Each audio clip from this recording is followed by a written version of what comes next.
Good morning po. Tayo po'y mag-aral ng salita ng Diyos. 1 Timothy chapter 4 verse 12.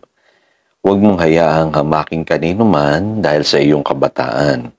Sa halip, sikapin mong maging halimbawa sa mga mananampalataya sa iyong pagsasalita, pag-uugali, pag-ibig, pananampalataya at malinis na pamumuhay. Pagpatuloy po natin yung pag-aaral natin sa sukatan ng spiritual maturity. At kung mapapansin niyo po, kaya magandang example po itong si Timothy kasi siya nagpapatunay na ang maturity ay hindi nababase sa edad, o sa tagal ng experience mo sa buhay. Kung maalala niyo po, sabi sa 2 Timothy chapter 3 verse 15, and how from infancy you have known the scriptures which are able to make you wise for salvation through faith in Christ Jesus. Pansinin niyo po, si Timothy pala na-raise ng salita ng Diyos. Kumbaga, na-expose siya ng maaga sa salita ng Diyos. Kasi tanging salita ng Diyos lamang talaga po makapagbabago sa buhay ng tao. Kaya alam niyo po, the more that we are exposed sa salita ng Diyos, mas mabilis po yung nagaganap na pagbabago sa ating buhay. Ngayon, pag-aralan natin kung ano-ano pa yung mga sukatan ng spiritual maturity. So, binabanggit na dito yung pag-ibig. Na papansin nyo po dito sa salitang pag-ibig, ang meaning po nito, agape. Yung pag-ibig na nagmula sa Diyos, hindi po ito human love. Nagmamanifest na po sa atin ngayon yung kakaibang pag-ibig. Kasi ang ating Ama sa Langit ay Diyos ng pag-ibig at ating Panginoong Hesus punong-puno po siya ng pag-ibig.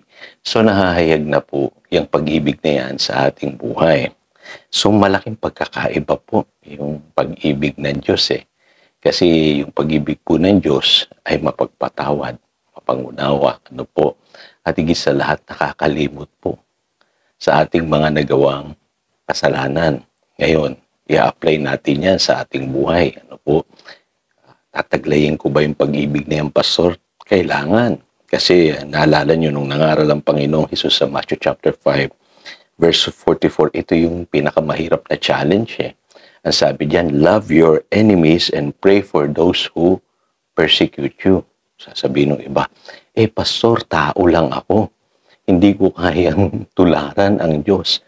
Pero alam niyo po ba na sa Biblia dapat matuto tayong magmahal katulad ng pagmamahal ng Diyos sa atin.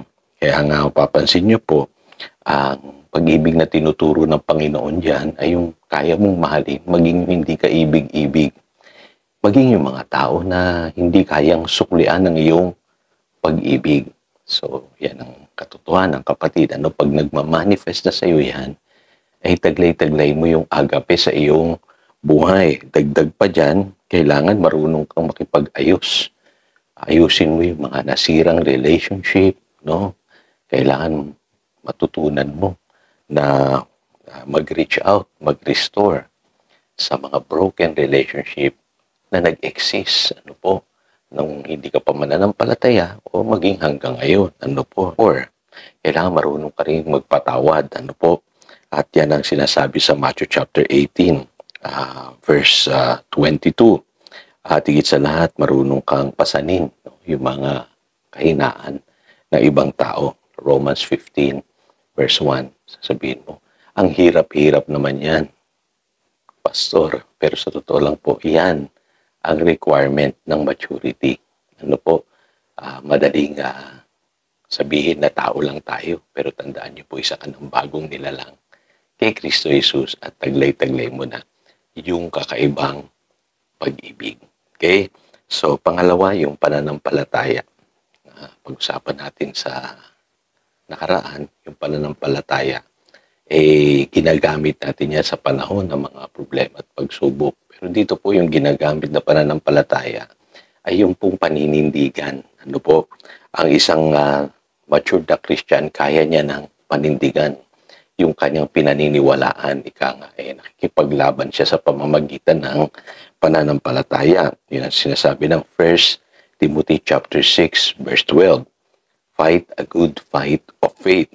At ang masasabi ng isang mananampalataya sa kanyang buhay, naniniwala ako at pinaninindigan ko ito sa aking buhay. Kaya ang totoong mananampalataya, hindi niya kinahihiya yung kanyang pananampalataya. Ano po? Yun ang sinasabi ng 2 Timothy chapter 1, verse 12. Ano po? Hindi siya nagkukompromiso. Kasi maraming mga Kristiyano ngayon, pagka napunta na sa sanlibutan, nagko-compromise, ginagaya nila yung pamumuhay ng ibang tao. At hindi ka na dapat nag-aalinlangan sa mga pangako ng Diyos. Sabi ng James chapter 1, verse 6. So, ibang klaseng pananampalataya or paninindigan ang taglay-taglay mo. Hindi ka na kayang dalhin ng mga maling doktrina, maling paniniwala, at hindi ka na pabalik-balik dun sa luma mong nakagisnan na akala mo'y pananampalataya. Ano po, kaya yan ang palatandaan na ikaw ay nagmamature na sa iyong pananampalataya. Ano po, strong conviction, persuaded ka, totally persuaded ka sa iyong pinaniniwalaan. Ano po? Panghuli, yung tinatawag na purity. No? Yung purity po dito, isa lang ang kahulugan nito, cleanliness, maging malinis ang iyong buhay. Minsan may nakapagtanong sa akin na isang kabataan, Pastor, di ba hindi naman mahalaga yung ating mga pananamit, yung ating way of life? Ano po? Ang mahalaga lang ay tama ang iyong puso. Sabi ko sa kanya, sana nga ganun kapatid. Kaya lang, may binabanggit sa 2 Corinthians chapter 7 verse 1 Nasabi rito, let us purify ourselves from anything that contaminates body and spirit, perfecting holiness out of reverence for God. So mapapansin nyo, binabanggit po dyan, body and spirit. Alam niyo naman yung mga kabataan, pag nanamit po yan, nasa uso, minsan punit-punit yung damit, yung buhok ay tayo-tayo, kakaiba po sila. Ngayon sabi ko, noong araw ganun din po ang aking buhay. Kasi nabuhay po ako sa panahon ng mga, alam niyo na, mga Jeprox, mga pangkista.